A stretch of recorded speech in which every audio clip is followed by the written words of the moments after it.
America के Venezuela पर हमला कर उसके राष्ट्रपति निकोलस मदुरो को पकड़ने का दावा किया गया है। अमेरिकी राष्ट्रपति ट्रंप ने सोशल मीडिया पर पोस्ट कर कहा है कि मदुरो और उनकी पत्नी सिलिया एडेला अमेरिकी सैनिकों के कब्जे में, उन्हें वेनेजुएला से बाहर ले जाया गया। अमेरिका ने बीती रात करीब 2 बजे भारतीय समय के मुताबिक यानी शनिवार सुबह 11:30 बजे वेनेजुएला के 4 शहरों पर हमले किए थे। इस दौरान अमेरिकी सेना ने मिलिट्री ठिकानों और खास जगहों को निशाना बनाया। ट्रंप ने कहा कि वो सुबह 11 बजे यानी कि भारतीय समय के मुताबिक रात 9:30 बजे प्रेस कॉन्फ्रेंस में इस मामले की पूरी जानकारी देंगे। अमेरिकी हमले के बाद वेनेजुएला के राष्ट्रपति मदुरो ने बयान जारी कर कहा है कि वो जवाब देंगे। उन्होंने देश भर में इमरजेंसी लगाने का ऐलान किया था। उसके बयान के जारी करने के 1 घंटे के बाद ट्रंप ने उन्हें पकड़ने का भी ऐलान किया।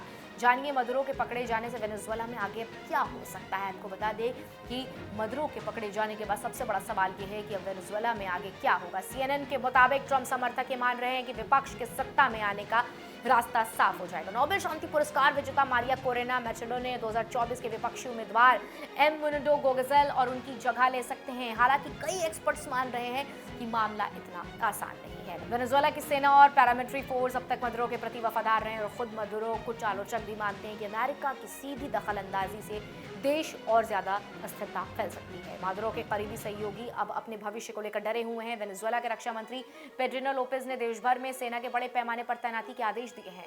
CNN के मुताबिक राजधानी कराकस में पिछले कुछ घंटों से कोई बड़ी हलचल नहीं दिखी है। उन्होंने कहा है कि पहले कई विमानों और हेलीकॉप्टरों की आवाजें सुनाई दी थी, लेकिन अब शहर शांत है। लोग अभी तक सड़कों पर नहीं उतरे हैं। सरकारी टीवी चैनल लगातार रक्षा मंत्रालय का मैसेज चला रहा है, जिसमें लोगों से शांत रहने को कहा जा रहा है और बताया जा रहा है कि सेना देश भर में तैनात की जा रही है। द टाइम्स को दिए फोन इंटरव्यू में ट्रंप ने मदुरो को पकड़ने की सफलता का जश्न मनाया। ट्रंप ने कहा, शानदार योजना और बेहतरीन सैनिकों और लोगों का कमाल था। ये वास्तव में एक शानदार ऑपरेशन था। जब उनसे पूछा गया कि क्या उन्होंने ऑपरेशन के लिए संसद से अनुमति मांगी थी, इस पर ट्रंप ने कहा कि वो सुबह हमारे लोगों में अपने प्रेस कॉन्फ्रेंस के दौरान इन मामलों पर बात करेंगे। वेनेजुएला के उपराष्ट्रपति डेल्सी रोड्रिगेज ने शनिवार सुबह देश के सरकारी टीवी चैनल पर बोलते हुए राष्ट्रपति निकोलस मदुरो के जिंदा होने के प्रमाण और उनके ठिकाने की जानकारी देने की मांग की है। ये टिप्पणियां राष्ट्रपति ट्रंप के ये कहने के फौरन बाद आई कि मदुरो को पकड़ लिया गया है और वेनेजुएला से बाहर ले जाया गया है। अमेरिकी हमले के बाद वेनेजुएला के राष्ट्रपति मदुरो ने देश की सभी डिफेंस प्लान को एक्टिव करने का भी आदेश दिया। इसका मतलब है कि राष्ट्रपति कुछ समय के लिए लोगों के अधिकार सीमित कर सकते हैं और आर्मी का काम बढ़ा सकते हैं। हमले के बाद वेनेजुएला के राष्ट्रपति निकोलस मदुरो ने बयान जारी कर कहा था कि वो सैन्य कार्रवाई के लिए अमेरिकी सरकार की कड़ी निंदा करते हैं।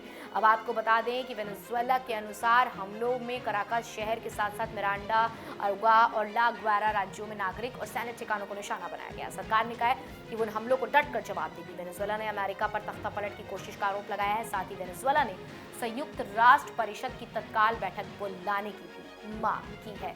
अब आपको बता दें कि ट्रंप ने दिसंबर में वेनेजुएला पर दबाव बढ़ाते हुए प्रतिबंधित तेल टैंकरों के वेनेजुएला आने जाने पर पूरी नाकाबंदी कर आदेश दिया था। ट्रंप ने कहा था कि वेनेजुएला दक्षिणी अमेरिका में इतिहास में अब तक के सबसे बड़े नौसैनिक बेड़े से पूरी तरीके से काम कर रहा है। ट्रंप ने अपने ट्रूथ सोशल प्लेटफॉर्म पर लिखा था कि ये घेराबंदी और बढ़ेगी जब तक कि वेनेजुएला अमेरिका से चुराए गए तेल, जमीन और दूसरी संपत्तियों को वापस नहीं लौटाता। उन्होंने 22 दिसंबर को पत्रकार से कहा था कि मदुरो के लिए सत्ता छोड़ना समझदारी होगी, लेकिन वो जो करना चाहते हैं वो पूरी तरीके से उन पर निर्भर है।